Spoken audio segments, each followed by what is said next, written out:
And we are back. You guys are listening to Hawk Radio, the official radio station of Hillsborough College. You guys are listening to Between the Lines.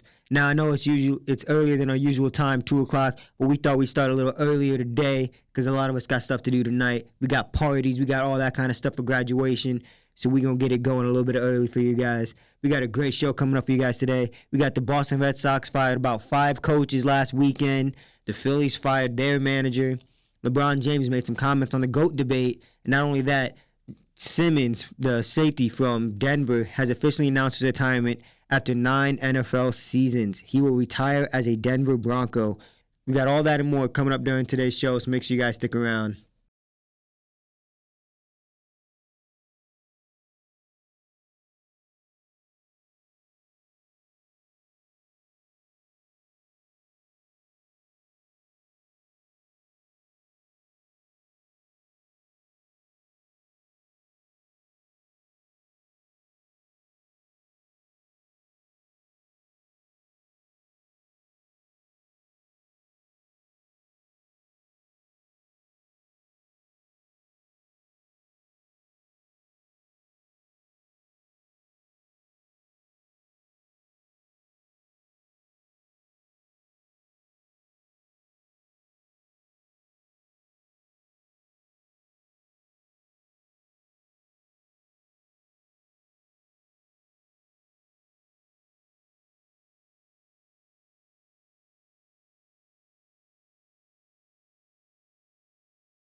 And you guys are back. You guys are listening to Between the Lines on Hawk Radio, the official radio station of Hillsborough College. Now, if you guys have been following Major League Baseball the last couple days, you know there's a lot of MLB firings going on.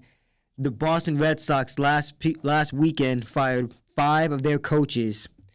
5, including their manager, which is actually kind of insane. So this past weekend, the Boston Red Sox faced the Orioles, and they beat them 17-1. Following that game, they fired 5 coaches, including their manager. So they fired Alex Cora, their hitting coach, Pete Fatsy, if I'm hoping I'm saying his name right, third base coach, Kyle Hudson, the bench coach, Roman Vasquez, their assistant hitting coach, Dylan Lawson, and their major league hitting strategy coach, Joe Crown. Yeah, why? Why? Yeah. Dude, if they have been pretty bad this year. I mean, they started off 10-17. Yeah, I don't know. The Red Sox just, I don't even think they're the worst team in the league right now. Like, we're about We by far one of the worst teams in the league. I mean, you guys year. are bad, but I don't think you guys are as bad. Like, who's worse than the Red Sox right now? Okay. Besides the Mets, because I think the Mets and the Red Sox are around the so same. we'll talk about the Phillies later. I know Yeah. you already told everyone listening that we'll talk about the Phillies, which I'm a Phillies fan. But with what I expected the Phillies to do this season, I know we just fired our manager, but the Red Sox firing 5 coaches is crazy. I don't think you guys have a bad roster, but you guys don't also have the pitchers right now. No. And the relievers have been awful. Yeah, and that's the thing.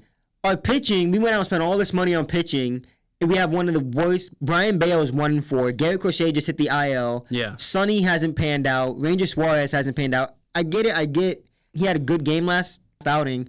But before that, he really hasn't done anything. And then we can't hit the ball. We suck. Roman Anthony hasn't panned out after all the hype he got last year. Jaron Duran can't hit a ball to save his life right now. He's batting like 1-something. And so it's just like, where is the discrepancy between how we ended last season and how we're starting this season? You know what I mean? Yeah, I need to even pull up the hitting stats right now because I didn't even realize. I got those for you if you want those. Yeah, please. All right. So the Red Sox this season are 21st in batting average. They're 233. 27th in OPS. 29th in home runs. And they're 23rd in runs per game. And for you guys who don't know what OPS is, that's the on base plus slugging. It measures the hitter's ability to reach base and get hit for power. Is basically what OPS is. They rank almost last in every one of those categories. Hitting wise, we are not hitting well at all. I guess I'm just not realizing how strong the AL East is this year. Oh yeah, you got the Blue Jays. You got but the Blue Jays aren't even doing great. No, the they're Rays playing... are on fire, man. The Rays. But yeah, I mean, obviously your top team is the Yankees. I'm pretty sure right now, followed by the Blue Jays. The Orioles are playing pretty well. No, not. I'm just listing the top teams. Oh, okay, people are better than the Red Sox right now. Everyone's better than the Red Sox right now. You got, but the AL East is Yankees, Blue Jays, Orioles, Rays, who are all playing pretty well. Blue Jays are dealing with some injuries. Guys are going to start coming back. I think they're going to get it going. The Red Sox, though, you can't tell what they're going to do right now with how bad they're playing.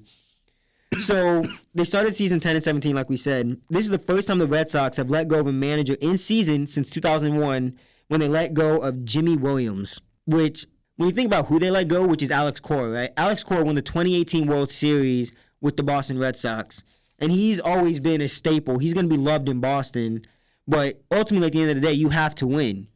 And he hasn't won this season, and they haven't looked good at all. You guys are putting up runs, though. When we have You not. guys put up 17 runs against the Orioles. That was this past weekend. Yeah. That was the last series we did. And then the past, 4 games have been pretty bad. Yeah. One game with 17 runs doesn't mean we putting up runs. We swept by the Yankees. Yep. We got swept by the Yankees. I'm pretty sure we just lost this last series. And then we lost the series before that. Our longest winning streak this season is 3 games. Can't be worse than the Phillies, who just went on an 8-game losing streak. Dog. I'm predicting something like that here in the near future just because the person they called up is the AAA coach from Boston. I mean, you guys have not a bad schedule. The Astros aren't playing well right now. Mm. Then you go to the Detroit, which you guys lost the series to Detroit 2-1. Okay. Then you play the Rays, which I think the Rays bats are just hot right now. I don't think they're that good. Yeah. And then the Phillies, I think the Phillies are going to whoop the Red Sox. Oh, but my expectations died after seeing how bad we were getting beaten and how we were getting beaten. I honestly think that in May, you guys have 28 games in May. And I think there's a good. Do you think we get back to 500? I think there's a good 18 that are winnable. You think we get back to 500? Yeah. Okay. 100%. Okay. But how do you feel about the firing of Alex Cora, though? Because during his tenure with the Red Sox, he's gone 620 and 541. 620 wins, 541 losses. And he's won a World Series with them. I don't think he's a bad coach. No, I don't think he's bad. But this last tenure hasn't been the greatest. Yeah, but last season they didn't do bad. Did No, they won 89 games, went to the playoffs, and they got beat by the Yankees. I believe 2-1 in the wild card series. But the Yankees are just a dynasty, man. Like they still have an amazing team. So Yeah. So putting that, like, you just got like kind of rinsed in the first round by a most bad definitely. matchup. Also, I mean, you got like the MLB as a whole is just rough right now. Like, Yeah. the Dodgers are gonna win it all again. I'm pretty sure they're favored. Like Yeah, minus 200 they have to the win best World record in the Series. league right now. I don't think that firing your coach is necessarily a good thing right now. No, but at the same time, I think the reason they fired Alex Cora is the current personnel in charge aren't the ones who hired Alex Cora. Because he obviously, True. in 2018, they won the World Series. 2020, they got busted, or the Astros got busted for sign stealing and cheating. And he was part of that team that did it. So he got suspended, came back, and then it was a mutual decision for both of them to part ways. You know what I mean? Yeah, no. I mean, I get that, but at the same time, I feel like he has been good in his tenure. He's above 500. Yeah. So, Well, that's his whole career with the Red Sox. And like from this 2018, like his first tenure as the manager, to the second tenure from these last 4 years. So, and he got hired back in 2021 when they couldn't find a manager. But he was hired by the chief baseball officer at the time, Chasm Bloom. Yeah. I'm hoping I'm not butchering his name. You're not. But that's who hired him last. Those guys aren't in charge anymore. So I think the current personnel in charge now were itching or looking for a reason to get rid of him so they can put who they wanted in charge. Okay. I mean, That's what I think happened. No, that's a good point. I just don't think they're doing bad enough right now. Like, you've seen teams come in the beginning of the season and they're not full strength, right? Like, they just don't look put together. Like, that's like how I feel about the Phillies right now. Dude, right? if you've seen the Red Sox play, obviously the hitting's inconsistent. Defensively, they're not playing well either. On paper, they look good, right? On I mean, you paper. guys have on paper. Like, you guys have a good lineup. You Yeah. guys have not great pitching, but No. relative We should have- to the league. Yeah. You know? Because we roughly have the same pitchers we had last season. We added maybe 2, I believe, and maybe lost 1, but that's about it. It's your bullpen. Yeah, and so it's like, how do we go from what we did last year to this year in pitching? Obviously, Garrett Crochet just hit the IL, so he's going to be out. But then Sonny's not performing how we thought he was. No. Ranger Suarez isn't performing how we thought he was. And then you have... Suarez hasn't been good for. Dude. I feel like he has really good games where And then like just you're like, really oh bad man, he can games. pitch a perfect game, and then other games it's like he gets shelled for 5 runs in the first inning. Yeah, it's like, I don't... So, offseason, they made pitching moves, but where was the hitting? They didn't address hitting, especially after Alex Bregman left. They didn't address the lineup at all. I think it's Roman Anthony. I think that everyone has said so many good things about him, like coming off last season. Yeah. His bat was Yeah. hot, and now he's not living up to expectations. And it's like I think he was the key piece of that lineup Yeah. where it was like, where is he in the batting order? So the thing is, Third, he's I think? inconsistent in the batting order. Okay. Because some games he'll be DH, some days he's not in the game at all. It's like, okay, we need to find something for him. It's because the Red Sox have so many outfielders, they can't play them all, obviously. Yeah. Because they got Roman Anthony, Cedar Rafaela, they got Masataka Yoshida, they got Jaron Duran, they got Willie Abreu. All those guys playing the outfield. Trade. So they have a loaded outfield, but you can't play all of them. And some of them are your best bets. You're not taking Willie Abreu out of the lineup. Get a better infielder. You guys got to trade someone. Dude, we need to get a second base. Yeah. We just got a first baseman this offseason who's okay. He's doing all right for his first season in Boston. I'll give him a little bit of grace because it's new scenery and stuff, new coaches and everything. Third base is Durbin, who we signed also in the offseason, but he hasn't done much since he's come to Boston. We don't have a big bat, someone who can knock it over the Green Monster or just knock it deep. Cedar will get hot every once in a while. He's probably our best hitter. And then same thing with Willie Abreu. No one else is doing anything. Yeah. Nobody's getting on base, and when they do get on base, no one's driving in any runs. Right. So it's like, what do you do at that point? Right. And then Roman Anthony's he's in a slump. Like, I don't know what's going on. I think he has potential, but this is definitely his post-rookie slump for sure. Right. Yeah. So- I don't know. I don't know what the. I guess who are you targeting as a manager? Because I know you said AAA. Is there anyone you want to target? Not that I know of, because I don't follow minors Yeah. very often. I typically just follow what's going on right now. I probably should look at the minors, see who we got. But I wish, like, off-season moves I wish we made a stronger push for Bregman. because he's a Golden Glove third baseman who you let walk because you didn't want to give a longer deal to. Yeah. And that was the thing. It wasn't the money. It was he wanted to be somewhere long term. You didn't want to give him that. So you didn't push hard enough for him. You didn't push Munetaka Murakami, who I wanted. Like, you didn't push hard for him. You didn't push hard for Tatsuya Imai. You didn't Okamoto. You didn't push hard for what's his name? Pete Alonso or the guy who just got signed by the Dodgers, outfielder. Kyle Tucker. Yeah, I think he was going to the Dodgers. No, yeah, but you didn't make any effort to sign any of these guys, which is insane, which is annoying. And so I think they need to open up their pockets, stop being cheap, because the game's going towards spending money. They're like a top 5 most valuable franchise, and you're not going out to spend to get the biggest stars. Right. So it makes no sense. But when you're looking at that, aren't you blaming the GM, not the manager? No, yeah, I feel like that's GM, a GM problem. But that's the same guy who fired Alex Cora and those 5 guys. That's and those what 5 I mean. coaches. Yeah. So it's him. I'm not blaming the manager for what he's done. It's the Red Sox organization right now is in limbo, but it's also in purgatory. Yeah. Because going forward, you don't have a manager. You don't know what this new guy's going to do. If he can somehow magically turn everything around and just be the saving grace, I don't think that's going to happen. Right. But then you also need to be willing to go out and spend money on these guys. Right. Because, like, you saw it when they were willing to trade Mookie Betts to the freaking Dodgers. I know. That's when you saw the writing on the wall was where the Red Sox were going. I know. How are you going to get rid of your biggest star at the time? Because David Ortiz had retired by then. Mookie Betts was really your only star. You let... he pitches for Chris Sale. You let Chris Sale go. For the Braves. You let Mookie Betts go. As much as they don't like Rafael Devers, you let Rafael Devers go. So it's like you're letting these guys who have big bats, who can drive and run, who are perennial all-stars, you're letting them walk for what reason? Yeah, I think you guys need to establish your franchise players. Oh, facts. Because I think you guys just keep turning over players. And I mean, Jarren Duran's good, but he's had his problems with mental health and stuff. Yeah.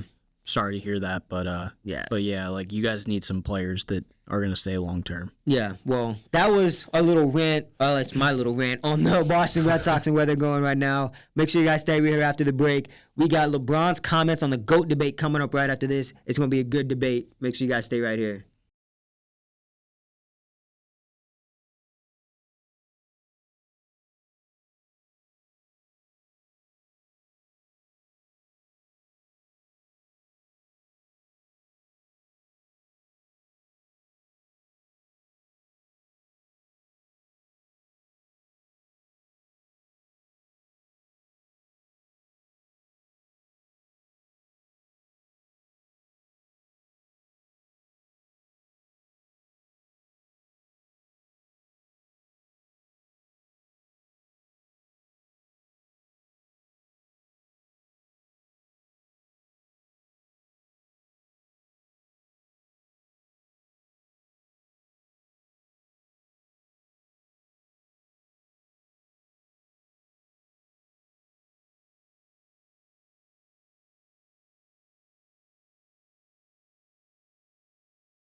And we are back. You guys are listening to Between the Lines on Hawk Radio, the official radio station of Hillsborough College. Now, we just got finished talking baseball on the Boston Red Sox.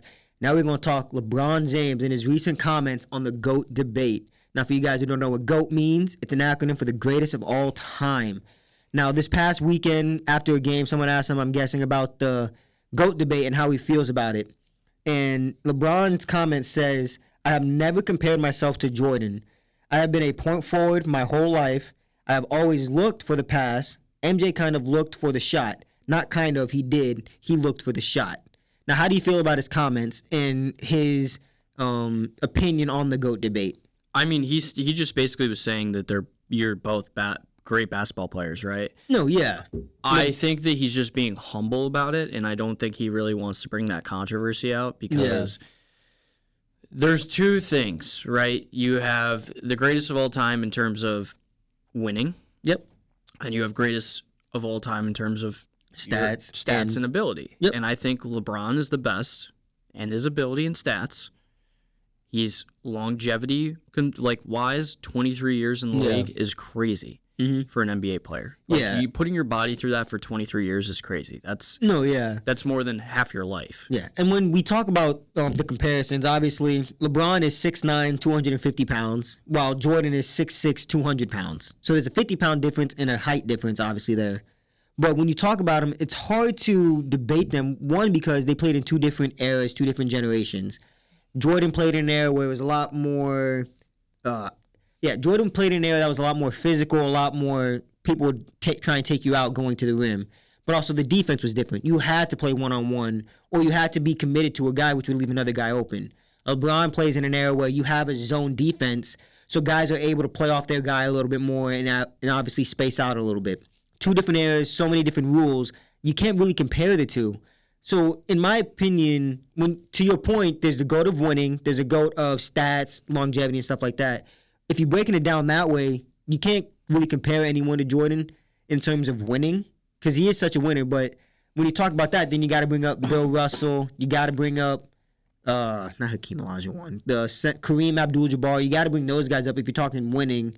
But I can see his point where, why are you always trying to compare? Why can't you just love us both and say we're both great basketball players? I think the biggest thing for me is LeBron would have prospered in the era Jordan played in. My only thing with that is if you put him in there, he's going to have to stop the flopping for sure, and he's going to have to stop the crying. But wait. Now, when we think about it, right, you look at it from a perspective of LeBron flops because that's the era he's in, right? So, yeah. That only became because of how the refs are nowadays and how the rules have changed. Yeah, but he was doing it earlier in his career as well. He was not. When he was a rookie. There are little whole YouTube compilations of him flopping in Miami, crying in Miami. Same thing in Cleveland. Miami's when it started, man. Miami's when he realized he could abuse the refs and do that type of stuff. And you need to as a league, you need to put a stop to that. Oh, facts. I think there needs to be a penalty for people who flop and flop egregiously. There needs to be a foul for that, in my opinion. You look at Shai Gilgeous-Alexander and James Harden. I mean, they're way worse. Oh, they're by far miles worse than LeBron. But my point being is, if you stick him back in the 90s, he's going to have to stop the flopping, and he's going to have to stop the crying to the refs. Because the last couple of years, it's gotten pretty bad with him. I think if you started him in the era, in the 80s and 90s, okay, I don't think he would have ever developed a taste for flopping. And I think he would have just learned how to be physical in the way he is. And you know how physical LeBron is. I mean, he still bodies defenders to this day. Oh, yeah, because he's so big. Yeah. That's why. So that's why I think that LeBron would have prospered in that era with or without the flopping, because I don't think he would have ever become the type of player to be renounced as a crybaby and a flopper if he started in the 90s with the bad boy Pistons and those teams that just would be rough around the edges, right? Yeah, and to your point, I think that is probably it's environmental, right? Because he came into the league back in, I want to say 2006, 7, he was probably drafted. And he still had guys like your Kevin Garnett, your Kobe's, who played a little bit more physical, actually played defense. Whereas today, everything's more spaced out. Everyone's looking for their shot. And so that's my only thing against him, is that he has to stop the flopping and he has to stop the crying. Fair. To get credit from me, in terms of physical. But if you're just talking about playing ability, you can't take him out of the top 5. And I Right. wish people would stop comparing them because they did play in 2 different generations and they do play 2 different types of games, right? LeBron has always been to his point, a point forward. He's looking for the pass first. He's looking for to get the other guy the opportunity. And when he has his opportunity, he'll take it. Michael was always, look, put the ball in my hands. I'm going to get us to the promised land. I'm going to help us win. Right. That to me is where the 2 different playing styles are different. But also, you have to look at Michael played for his whole career. Granted, it was like 15 years, I think, in its totality. Played his whole career in Chicago. Well, besides the 2 years he played in Washington. But LeBron has played for 3-4 different teams now at this point. So, it's ring chasing. And I think that is also where a lot of people want to take the hit at LeBron. Because, dude, you bounced from Cleveland when you couldn't win. You went to Miami to join 2 All-Stars from the prior year, and 2 Hall of Famers in Chris Bosh and Dwayne Wade. Once you couldn't win there, you went and you bounced to Cleveland to join the first overall pick in Kyrie Irving and Kevin Love, both who were All-Stars the year before as well, and you guys go on to win a championship. Once Kyrie left and you couldn't win in Cleveland, what'd you do? You bounced to LA, and you got Anthony Davis and all these guys who were, again, All-Stars the year before.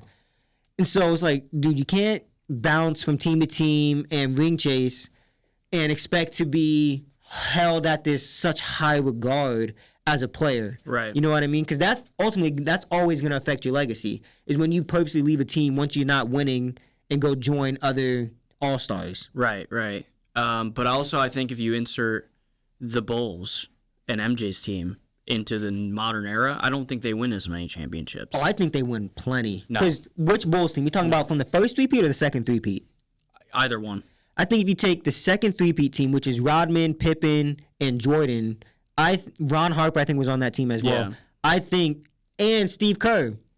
You take that team and you put them in today's game, I still think they dominate because, one, you're not being as physical with them, and it's spaced out. And Yeah. You space the floor out for Jordan. Jordan's probably going to average about 30. And then you got Pippen, who's a dog in his own right. Leave his personal personality and personal stuff out of it and just take his ball playing. He's a dog. And then Rodman might get teed up a couple of times just because of how he played defense. Because he was a bad boy Piston and all that. I think they are one of the top teams in the league in today's game. No, absolutely not. Yes. The Warriors would smoke them. The Spurs would smoke them. No. The Heat would smoke them. No. Absolutely. No. No questions asked. Who's smoking? Okay, you say they're going to get smoked. Who's smoking them? Like, Miami, who's smoking in Miami, who's smoking that 90s Chicago Bulls team? LeBron, No. Chris Bosh, No. Dwayne Wade, Jordan's going to Ray take... Allen. No. Ray Allen was a bench player. Doesn't matter. He's In coming off Miami. the bench and hitting threes. Nah. So Jordan's guarding LeBron. Then you got Pippen, who's going to guard Dwayne Wade. Then you got Rodman on Bosh, who, those guys are 3 defensive player of the years right there. In Pippen, Jordan, and Rodman. Lock down the top. Smoked. No, Smoked. okay. Smoked. Obviously, he's smoking something over here. Otherwise, we got to go to break. We could go about this all day. So, otherwise, make sure you guys stay right here.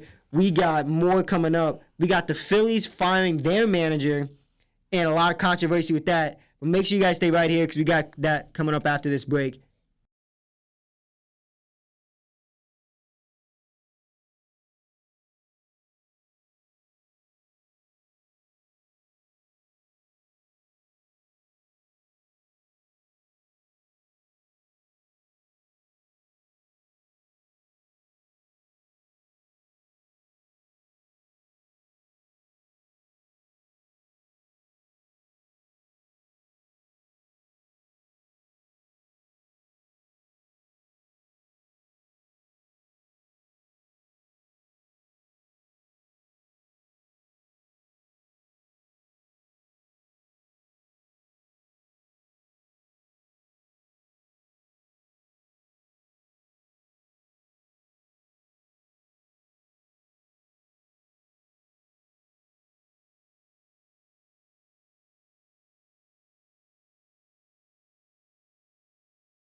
and we are back. You guys are listening to Hawk Radio, the official radio station of Hillsborough College.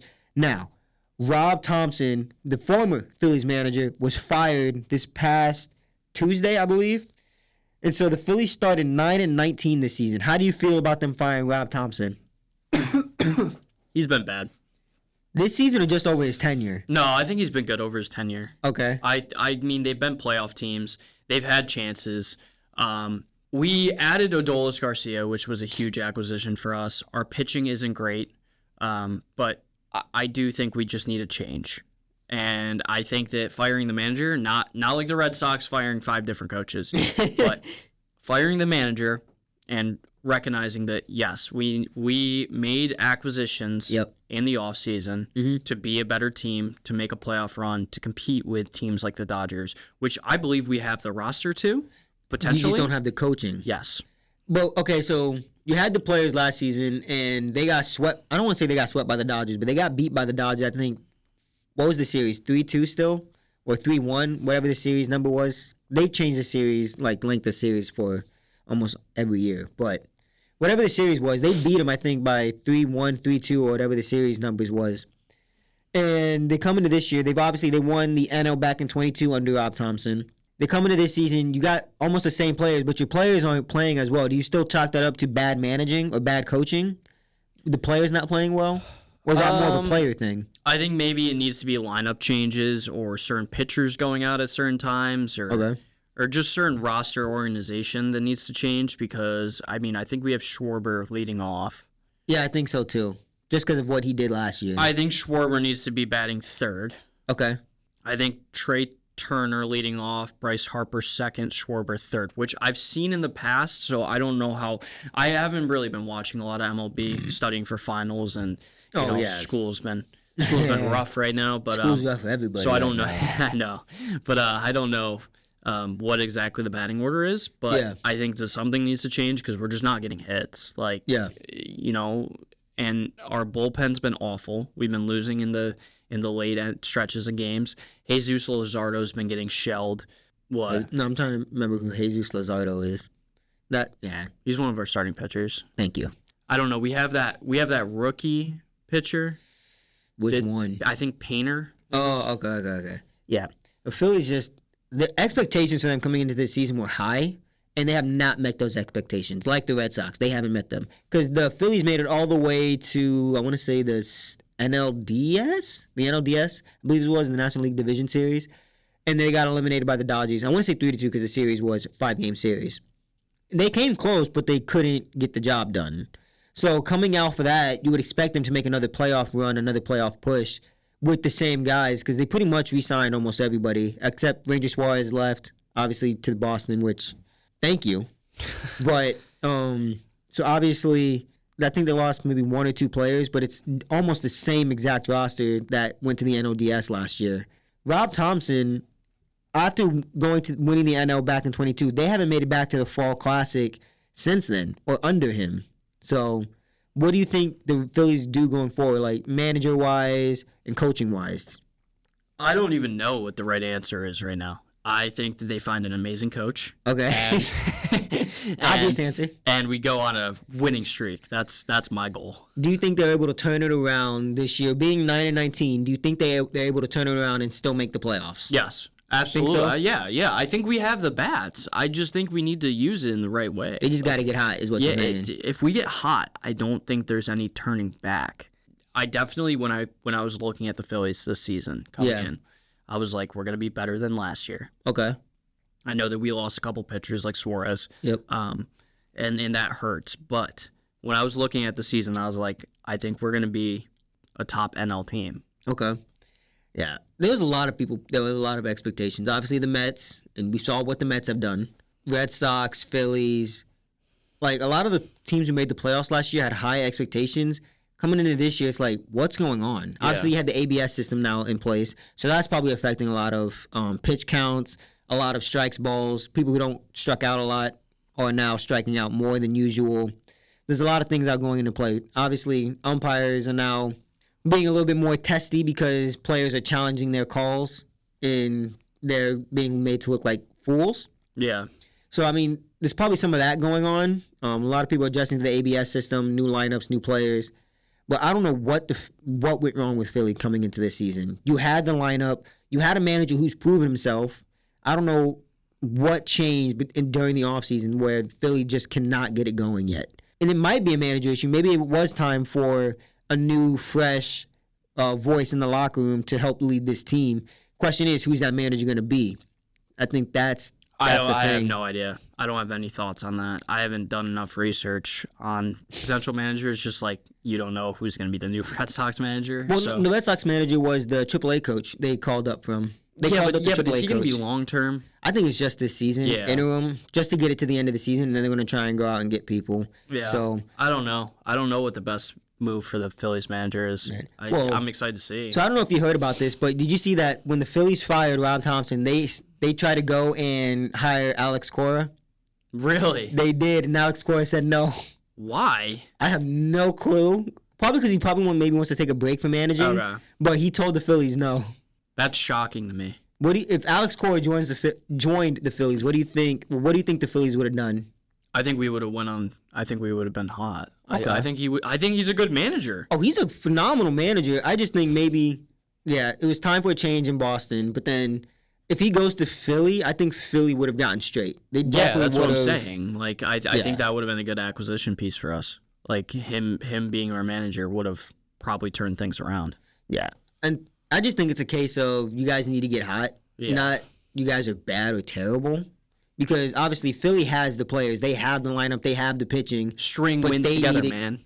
That's the name of baseball. And the season's so long that obviously anything can happen. Like they could go on a freaking. I think the hard part is for me we're not losing games, we're beating ourselves. Yeah. Do you know what I mean? No, yeah, you're not going out and getting blown out, but you're making stupid mistakes. You're making consistent errors, and so those all go into it. Like you can see, they're always there, but it's the dumb mental mistakes. It's the fundamentals that they're messing up. Right.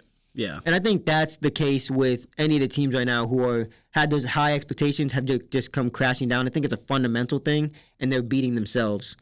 So I think that's the Phillies' problem, and that's what they really need to fix going forward. Yeah, I agree. If they can get that under control, I think the Phillies can make a playoff push or a playoff run. But that's what it's going to have to come down to. I don't think it's a manager thing. I think it's a fundamentals and a player thing, if anything. Well, no, I guess that could be a coaching thing as well. But, I think it's a coaching thing as well. So, yeah. But that's the Phillies. Phillies done fired their coach. I guess we just rolling out the firings now like we throwing up ones in his club. I guess, man.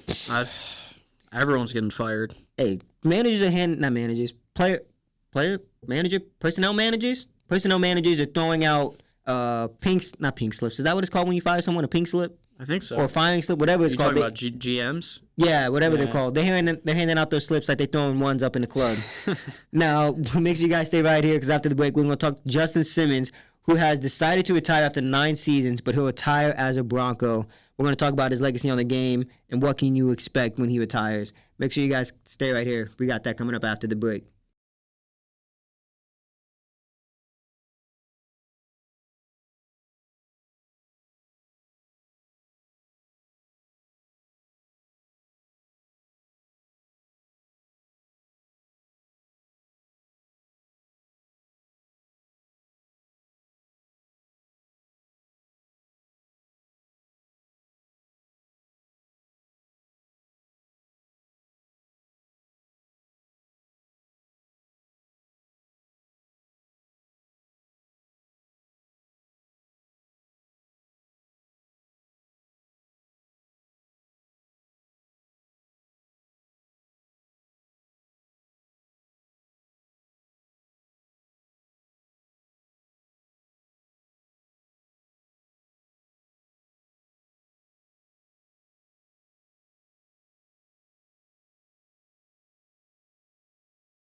And we are back. You guys are listening to Between the Lines on Hawk Radio, the official radio station of Hillsborough College. Now, this past Wednesday, Justin Simmons, almost a lifetime Bronco, has officially announced his retirement after 9 seasons. Now, I say almost because he was drafted in 2016 in the 3rd round, and he played for Denver all the way through 23. During the 24 season, though, he spent time in Atlanta. That's the only reason I say almost a lifetime Bronco, because he did play 1 season somewhere else. But he's signing a 1-day contract to retire as a Denver Bronco. He is a 4-time All-Pro, 3-time Walter Payton Man of the Year nominee, and he's a 2-time Pro Bowler. Now, do you think with his just those accolades, do you think he makes the Hall of Fame? I think so, personally. I think he was an amazing safety. Oh, yeah. He's one of the best safeties I think Denver's ever had, aside from, I want to say... Surtain. Yeah, Patrick Surtain. Well, Surtain's a corner. He's not really a safety. I count it. I like secondary. Yeah. I mean, I think he does make the Hall of Fame, especially looking at his stats. He's played 134 games. He's had 634 total tackles, 478 of them solo, 187 assisted tackles, 4.5 sacks, 5 forced fumbles, 3 fumble recoveries, and 32 interceptions, and a touchdown, and 71 passes defended. I don't know how you look at his stats over 9 years and probably don't give him maybe the Hall of Fame nod. I don't think he's like first ballot, but I think eventually he'll get in. I think he's had too good of a career to not be considered. I think he'll definitely be considered, 100%. Oh, with yeah. those stats, absolutely. Yeah. I just don't know if he'll. I agree. I don't think he'll be first ballot, but I think it's in going the to take near him future, it's going to take him maybe 3-4 tries to get into the Hall of Fame. But 100%. I think he does eventually get into the Hall of Fame. There's no way you look at his numbers, look at what he's accomplished, and not give it to him. Right. Only thing he really hasn't done is won a Super Bowl. Because he came in, he was drafted the year after they won the Super Bowl in 2015. Which the safety's not the most important position for a Super Bowl. Really? You don't think they're one of the most important positions? No. Wow. Okay, man, if we have more shows, that's definitely something we're going to have to talk about. But if you guys, that was today's show. Justin Simmons retires. He's had a wonderful career. I wish him much love and respect going down after his NFL career. Hopefully he still maintains a part somewhat in the Broncos organization. He's too good of a person, too good of a player not to. Now, that was today's show. Make sure you guys come back next week because it's going to be the final show of Between the Lines. We're going to kick it. We're going to talk about all the good stuff we've done this year, all the good times we've had. We're going to kick Gray to the curb because he's done left me twice already this year. And he's already telling me he might not show up. I'll drag him here and I'll chain him to the wall. Sorry to all the viewers that love me. I know I'm not the fraud in this podcast. Hey, you really just sat here and said the '90s Bulls would get smoked. That does not make me fraudulent. That is fraud alert if I've heard it, anything. Anyways, that was today's show. Make sure you guys come back next week and celebrate our final show, Between the Lines. It's been a great semester, great year. We're going to celebrate next week. So make sure you guys come back. That's us for today. Much love, much peace. We out.